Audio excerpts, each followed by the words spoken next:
Welcome to the Technology Integration Series Kickoff.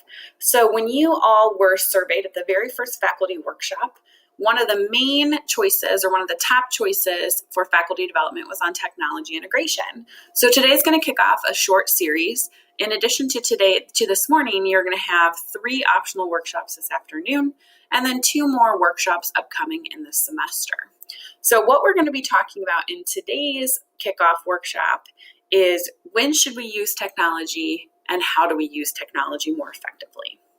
So the first model we're going to talk about today is called TPAC, which is a model to determine when to use technology. So you should never have a goal to use technology every class, every lesson, every day. There are some lessons where technology is really going to enhance your learning, and there are others where it might not. So the first thing you really want to evaluate is should you be using technology for this lesson? So TPAC stands for technological, pedagogical, and content knowledge. So it's this idea that the merging of the 3 truly creates the best lesson. So you're kind of looking at this TPAC model here in the image where you can see you want the overlap of all 3. That's going to be the best lesson you can.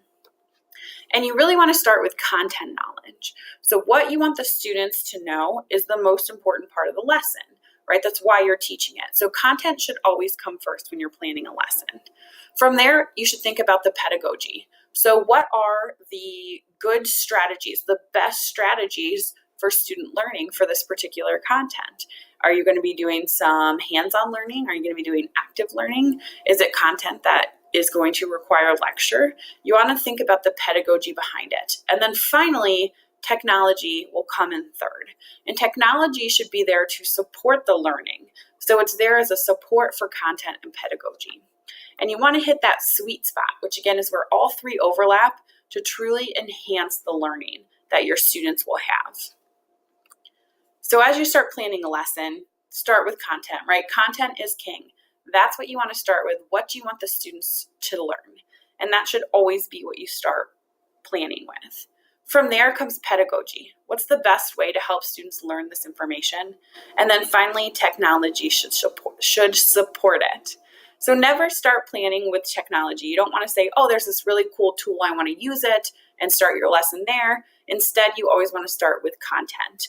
One way that I do that that's kind of helpful for me is I make a list of tech tools I've heard about that I'm interested in using, and I keep that list nearby so when I am planning my lesson, if I realize technology can support it, then I can turn to the list of tools and think of what could be a cool way to use the technology. But again, you don't want to start with technology when planning. So again, the first step is thinking, should this lesson use technology? Once you've decided to use technology in your lesson, the next thing you want to do is figure out how to use that technology.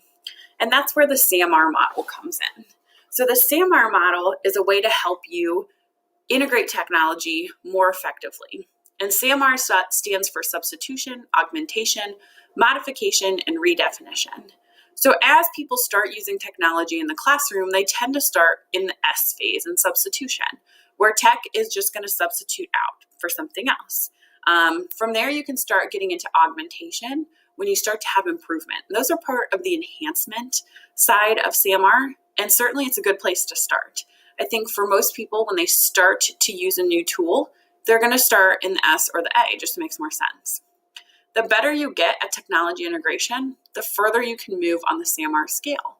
So you can start looking at modification and redefinition. So modification is when the task you're having students do is completely redesigned. And then redefinition is when you're able to create a totally new task that otherwise wouldn't have even been possible. And that's when we start to transform our lessons. So SAMR is a good way to measure how you're using technology. Here's an example of the SAMR scale. So the original lesson, the teacher had students locating a place in an atlas, right? So you can see here how SAMR has taken it to a different level. So you have substitution, where you are going to just use Google Earth to find a place instead of the atlas.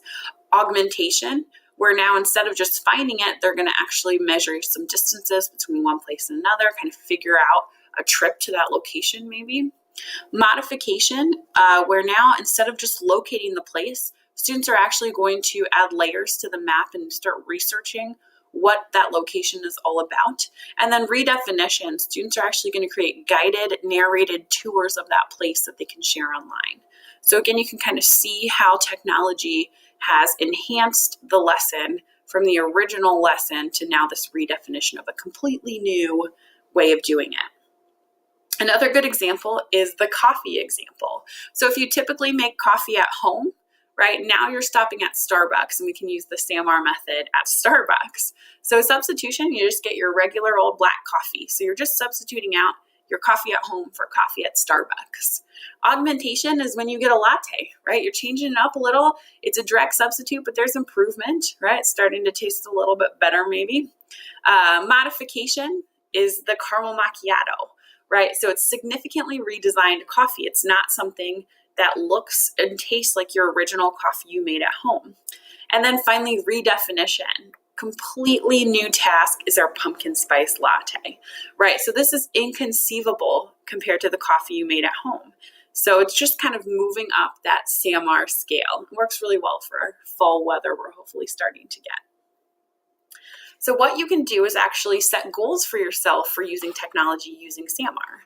And you want to make it doable, right? Even the best technology users won't be at redefinition every lesson every day. Start small, pick one lesson, pick one unit, right? Pick one class in your spring semester, but set small goals using SAMR. And remember, don't forget about TPAC.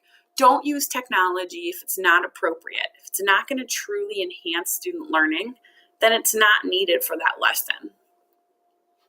And as you set those goals, you'll be able to start moving through the SAMR scale like a ladder as you approach that transformation phase.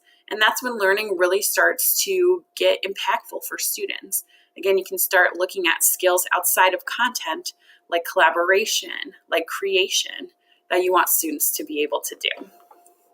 And remember, it's not about the tool you're using, it's about how you're using that tool. So it's not just picking a new fun tech tool and including it in your class. It's really thinking about how you're using the tech tools and how you are enhancing student learning.